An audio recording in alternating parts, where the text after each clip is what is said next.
Hey guys, I asked in a couple of the groups I belong to in on Facebook if they had any questions for me to talk about because I know I seem to just come on here, complain or explain about fibromyalgia or whatever. It gets old. So one of my friends, Yvonne, asked me to tell some of my funny nursing stories because I've worked in healthcare all my life. Um, I started being very interested in caretaking when I was a kid. I mean, I was 5 or so. My parents had my great grandmother living with her and took in her friend who had no family. Um, Anna Manning was her name, and I don't really remember her living at the house, but I have pictures of her being there, so I'm assuming she lived with us. But it got to the point where my parents couldn't take care of her anymore, and she had to go into a nursing home. Well, maybe it's because I'm an empath or something. It bothered me, even though I was 4 or 5 years old. Excuse me. And so I used to get upset because we weren't going to visit her, and I would make my parents go to the nursing home to visit, um, bring her candy. She loved her candy, and she was just a little cutie, and I got spoiled rotten at the nursing home because here I am, 5 years old, and I guess I was a cute kid. I wasn't a troublemaker, and so all the old folks would spoil me and say how cute I was, and I just ate it up. And Anna used to take the candy and hide it underneath her chair cushion because there was some lady who stole her candy. So, that was kind of my beginning in healthcare. When I got older, I became a candy striper. I did that when I was in seventh and eighth grade, I think. Then I volunteered at a nursing home. Was I doing that at the same time? I don't know if it was the same time I was candy striping at the hospital, but I used to go to the nursing home across. I think I just went over there to visit. It was across the street from the middle school I went to, so I go over there and hang out with people too. I don't know why. I just always felt like I had to be there, It felt very normal to me to sit and talk to our elders and everything. Um, and when I got out of high school, I started working at Salem Hospital in the CAT scan department when I was 19, and I figured, oh yeah, I can handle this. So my first day on the job, it was my first day after getting through training. We had a trauma alert. A homeless guy got hit by a car. The homeless guy was drunk, and the homeless guy was very dirty. And so they brought him down to CAT scan, and you could see the lice jumping on his clothes and everything. And then the poor guy got sick. He puked all over the place. And the smell hit me. And it was blood and alcohol. It was just, oh God, the smell hit me. I did that and ran to the bathroom. I stayed in there and I cried. I wouldn't come out. My supervisor came and knocked on the door. She's like, Diane, are you okay? And I'm there crying, and I'm like, I don't think I can do this job. And she sat outside the door and talked to me, and she said, not all days are this bad. She was lying. Every day was that bad. We were the in-between trauma unit between like New Hampshire and Boston, so we got a lot of nasty cases. But I was young, and after I got used to the gross parts and everything, I loved that job. I loved the organized chaos of it.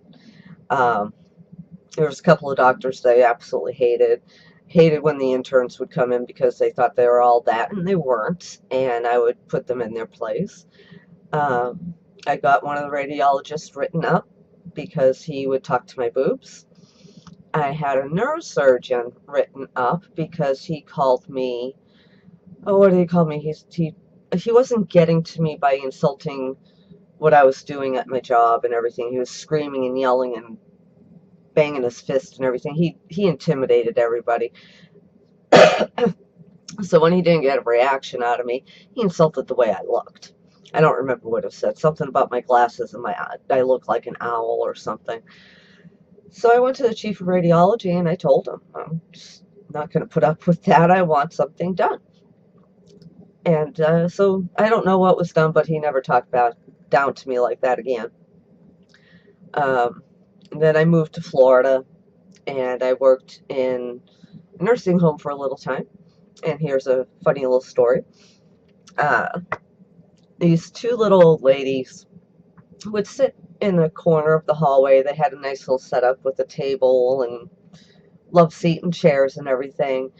And they would have their coffee and whatnot and talk and everything like that every day. They cornered me and said, Diane, you got to do something. We've asked maintenance several times to knock down the spider web that's between the bush and the window. It's gross. We don't like spiders. We don't want to see the spider. And of course, it was banana spider. And if you look up banana spiders in Florida, they're like the size of your hand. They're huge. Their webs are super thick, and birds can get trapped in them. So I did what I could do. I grabbed a can of brake cleaner out of my sister's car and a broom, and I went outside and I stood back and I sprayed the spider, and I took the broom handle and I'm beating on it. And those ladies were cracking up laughing. I swear they did that just to make me look like an idiot. I killed the son of a bitch. But that's when I found out that when you rip down a banana spider web, it sounds like ripping paper. I don't know if I have any paper to rip. But it sounds, I don't know if you'll be able to hear this, but it sounds like that. It's disgusting. It just freaks you out. So that happened down there. Then I got burnt out on human health care. I went to animal health. Loved my job. Didn't like my coworkers too much. Tried to stay in the kennel. That's where I like to be. I want to be with the animals. So one day at the animal hospital, I was alone. My ex-husband dropped me off, and it was a Sunday. He went out to do whatever he wanted to do while I was working there alone. And I used to have really long hair. It was like down to my waist. Had it tied up and scrunchy, just back in the 90s. And a puppy dog, was in one of the cages above, kind of like right in front of my face, about that tall, 5'3" up. And I was bending over, and he managed to get a hold of the scrunchie. And the way he was pulling it, was pulling it tighter on my head, and he wouldn't let go. He kept on banging my head. And so I finally was able to get free, but that's when I decided to cut my hair, because I didn't want that happening again, because I was alone, and it's like, God dang, let go. I know he would have let go eventually, but it's just like he's banging my head into the cage. I didn't want that to happen again. Fast forward many, many years. I'm here where I live now, working at the hospital, and I work night shift. And there was two of us working that night shift. We did rounds together because that works easier. You do have your assigned halls and everything, but we worked together as a team. One of the very few aides I worked with as a team. She was awesome aide. Loved working with her. We were in a patient's room, and there was only females down that hall that night. And we were changing this lady. She had been incontinent, so we were changing her linens and cleaning her up and everything, put a fresh gown on her and everything. When I had her rolled over, we heard a man yell out, "Hey!" I mean, it was loud. And the other girl said, "Did you hear that?" And I said, "Yeah." And she looked at me, she goes, "There's no men here." I said, "I know." And she left me with this half-naked woman and took off back to the nurse's station because she freaked out because this man said, "Hey." It's a hospital's haunted. You're gonna get that happening every once in a while. A lot of strange shit happen in the hospitals. I'm telling you, it those places are hotbeds. So I finished cleaning up. I went to the aid. I'm like, what the fuck was that? What if there was an actual man down there that could have come in and killed me? She goes, well, I wasn't going to wait to find out. I go, okay, whatever. So because this made me realize that she's a really big scaredy cat, about a week later or so, we were down in the same area. There was an elevator there. So we go into another patient's room to check him. And when her back was turned, I ran out the door across the hall to the elevator, and I hit the button, and I ran back in. She didn't even know I left the room. And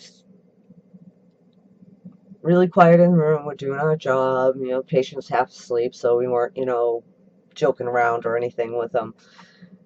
And then ding, ding, and you hear the elevator's doors open. And this is like 2 o'clock in the morning. She's like, was that the elevator? Like, yeah. She goes, is anybody downstairs doing door checks or anything? I said, no, I don't think so. Again, she left me. She high-footed to that nurse's station. She would not do rounds with me the rest of the night. I had to tell her it was me, and she didn't believe me after I did it. But I was really bad. I am really bad, and I'm still really bad if I'm working with a person. I don't obviously work with people anymore, but if I'm working in a healthcare setting and whatever, I love scaring the crap out of people. I pull pranks on all of my coworkers. I mean, I'm my father's daughter. It's just I'm a wise ass, and I'm gonna scare the crap out of you one way or another. If it's gonna be a Halloween or in the middle of June, I'm gonna find a way to scare you. And yes, I've been scared a couple of times, but not. They've never done it on purpose. They've never gotten me in a joking way. I get scared when I'm totally involved in drinking my coffee, and then all of a sudden standing in front of me, and it's just like, oh, that's when I kind of jump back. But I'm pretty hard to scare. So those are my funny stories. I have a lot of gross stories, but they're pretty gross.